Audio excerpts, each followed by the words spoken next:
Hi everyone, स्वागत करते हैं आप सभी का फिक्स टारगेट 2.0 परिवार के एक और नई क्लास में। जितने भी बच्चे मिथिला यूनिवर्सिटी से 2024 में ग्रेजुएशन सेकंड सेमेस्टर का एग्जामिनेशंस दे रहे हैं और जिस स्टूडेंट का आज यानी कि प्यारे बच्चे 23 सितंबर को सेकंड सिटिंग में पॉलिटिकल साइंस मेजर पेपर का एग्जामिनेशंस था, तो आप सभी बच्चों के लिए आज की क्लास इंपॉर्टेंट है।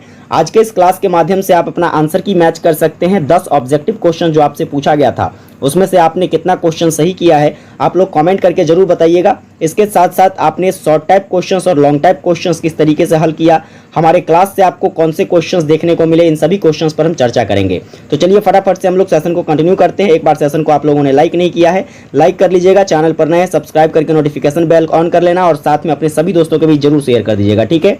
आइए बात करते हैं दोस्तों हम लोग क्वेश्चंस की। तो देखिए पहले हम चलते हैं शॉर्ट टाइप क्वेश्चंस पर। बहुत ही इजी क्वेश्चंस पूछा गया था। अगर आपने थोड़ी बहुत भी अच्छे से पढ़ी होगी तो कहीं ना कहीं आपने सारे क्वेश्चंस को अच्छे से हल किया होगा। जैसे कि देखिए सबसे पहले यहाँ पर पूछा गया था शॉर्ट टाइप क्वेश्चंस में भारत में न्यायिक पुनरावलोकन पर क्या करना था, आपको एक शॉर्ट नोट्स लिखना था, ठीक है। इसके बाद राज्यपाल की विधायी शक्तियों के बारे में बताना था। इसके बाद बच्चे जो है भारतीय राजनीति में राजनीतिक दल बदल के बारे में बताना था। इसके साथ साथ बात करते हैं तो देखिए अगला जो क्वेश्चन पूछा गया था नगर पालिका के बारे में बताया गया था। सब सिंपल क्वेश्चंस है। भारत में संविधान की एकात्मक विशेषताएं क्या रही है, इसकी विशेषताओं को बताना था। और आखिर में पूछा गया था आपसे लोकसभा के अध्यक्ष की क्या शक्तियां हैं, इसके बारे में। इसमें से 4 क्वेश्चंस आपको बनाने थे। इजीली आपने सारे क्वेश्चंस को हल किया होगा। इसके बाद लॉन्ग टाइप क्वेश्चंस की बात करते हैं तो जैसे कि देखिए कि भारत के संविधान में निहित जो आपका मौलिक अधिकार है, मौलिक अधिकार के संरक्षण के संदर्भ में जो है आपको आर्टिकल्स नंबर 12 के महत्व की विवेचना करना था। इसके बाद जो पूछा गया था कि राज्य प्रशासन के प्रधान कार्यकारी के रूप में मुख्यमंत्री की क्या भूमिका है, उसकी विवेचना करनी थी आपको। इसके बाद भारत के संविधान की प्रमुख विशेषता क्या रही है, विशेषताओं के बारे में बताना था। इसके बाद बात करते हैं तो भारत की जो राजनीतिक व्यवस्थाएं हैं उसकी राजनीतिक व्यवस्थाओं की प्रमुख चुनौतियां क्या है उसका विश्लेषण करना था। और अंत में पूछा गया था आपसे कि भारत में उच्च न्यायालय की शक्तियों की विवेचना करें। सभी के सभी क्वेश्चंस इंपॉर्टेंट है। अगर आप लोगों ने क्लास को अच्छे ढंग से किया रहा होगा तो आप लोग आराम से इस क्वेश्चंस को हल किए होंगे।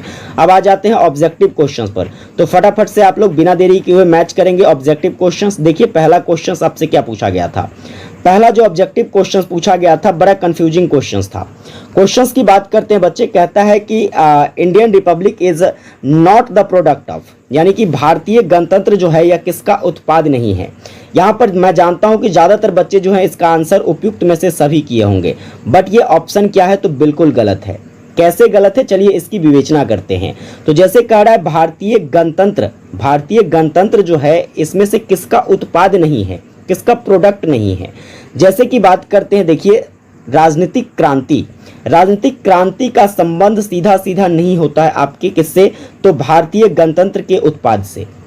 इसके बाद भारत की गणतंत्र जो है वो विचार विमर्श पर बिल्कुल आधारित होता है, ठीक है। इसके बाद जनता के प्रतिष्ठित प्रतिनिधियों के निकाय द्वारा ये बिल्कुल निर्मित होता है। तो ये 2 ऑप्शंस तो इसके फेवर में आता है। बाकी इसके अगेंस्ट कौन आता है तो राजनीतिक क्रांति आता है, यानी कि पॉलिटिकल रिवॉल्यूशन आता है। इसलिए इसका जो करेक्ट आंसर हो जाएगा बच्चा जी वो क्या हो जाएगा, तो आप कहोगे सर इसका जो करेक्ट आंसर हो जाएगा ये ऑप्शन नंबर ए हो जाएगा, ठीक है। चलिए आगे बात कर लेते हैं। सवाल नंबर नेक्स्ट आपसे क्या पूछा गया था। क्वेश्चंस कहता है कि आपातकाल के दौरान, ठीक है, आपातकाल के दौरान भी लागू होने वाला मौलिक अधिकार कौन सा है। तो यह भाई आपका आर्टिकल्स नंबर 20 और आर्टिकल्स नंबर 21 ये दोनों जो है आपातकाल के दौरान भी लागू रहता है। इसलिए इसका जो करेक्ट आंसर हो जाएगा ऑप्शन नंबर क्या हो जाएगा, यहाँ पर तीसरा ऑप्शन बिल्कुल सही हो जाएगा, ठीक है। चलिए आगे बात कर लेते हैं। अगला सवाल क्या था। अगला क्वेश्चन आपसे पूछा गया था कि निम्नलिखित में से, ठीक है, निम्नलिखित में से किसे दबाव समूह माना जा सकता है। दबाव समूह, ठीक है। प्रेशर ग्रुप की बात करी जाए तो संसद के सदस्य दबाव समूह के अंतर्गत नहीं आता। इसके बाद मंत्री परिषद भी नहीं आता है, पंचायत के सदस्य भी नहीं आते हैं। आपका जो ट्रेड यूनियन के सदस्य हैं, ठीक है, trade union members of trade unions, ये कहाँ आ जाता है प्यारे बच्चे, तो ये आपका आ जाता है आपके दबाव समूह के अंतर्गत। तो ऑप्शन नंबर 4 इसका बिल्कुल करेक्ट हो जाएगा, ठीक। चलिए आगे बात कर लेते हैं। आपका जो नेक्स्ट क्वेश्चन यहाँ से पूछा गया था बच्चे क्या है। क्वेश्चन कहता है कि भारत के संविधान से संबंधित पुस्तक जो है किसके द्वारा नहीं लिखा गया है। जब बात करें डीडी बसु की, तो डीडी बसु की भारत के संविधान से संबंधित एक पुस्तक है भारत का संविधान एक परिचय। क्या है प्यारे बच्चे, भारत का संविधान भारत का संविधान एक परिचय पुस्तक किसके द्वारा लिखा गया है? तो डी बसु के द्वारा लिखा गया है। इसके बाद सुभाष कश्यप जी की बात करते हैं। इसका पुस्तक है संविधान से रिलेटेड हमारा संविधान। क्या है? हमारा संविधान। फिर बात करते हैं यहाँ पर देखिए तो एमबी पायली की बात कर लेते हैं। एमबी पायली का पुस्तक है कॉन्स्टिट्यूशनल गवर्नमेंट ऑफ इंडिया। क्या है? Constitutional government of India. ठीक है, तो यहाँ पर आपका जो करेक्ट आंसर हो जाएगा रजनी कोठारी। हालांकि राजनीति से संबंधित इनका पुस्तक है, भारत में राजनीति इसका पुस्तक है। क्या है? भारत में राजनीति इसका पुस्तक है।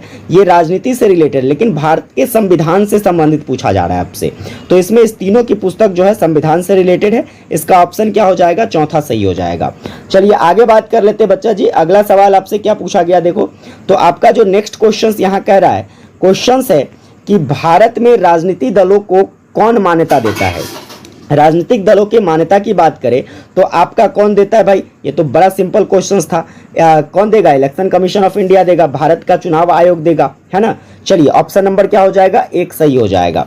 आगे आ जाते हैं। सवाल अगला पूछा गया था कि किसने कहा संविधान उन अधिकारों से जाना जाता है जिन्हें वह बनाए रखता है? यह स्टेटमेंट प्यारे बच्चे लॉस्की का कहना था। ठीक है, ऑप्शन नंबर क्या हो जाएगा? दूसरा बिल्कुल करेक्ट हो जाएगा। आगे आ जाते हैं question number next. Question number next है कि भारतीय राजनीतिक व्यवस्था में मंत्री परिषद सामूहिक रूप से निम्नलिखित में से किसके प्रति उत्तरदायी होता है? भारत में राजनीतिक व्यवस्था की बात करी जा रही है, तो यह भाई साहब किसके प्रति उत्तरदायी हो जाएगा? लोकसभा के प्रति उत्तरदायी हो जाएगा। ऑप्शन नंबर आपका बिल्कुल यहाँ पर चौथा करेक्ट हो जाएगा। आगे आ जाते हैं। अगला सवाल कहता है बच्चा जी, अगला सवाल कहता है कि पंचायती राज निम्नलिखित सिद्धांत पर आधारित है। पंचायती राज जो है प्यारे बच्चे यह लोकतांत्रिक विकेंद्रीकरण पर आधारित होता है। ऑप्शन आपका क्या हो जाएगा? 4 नंबर करेक्ट हो जाएगा।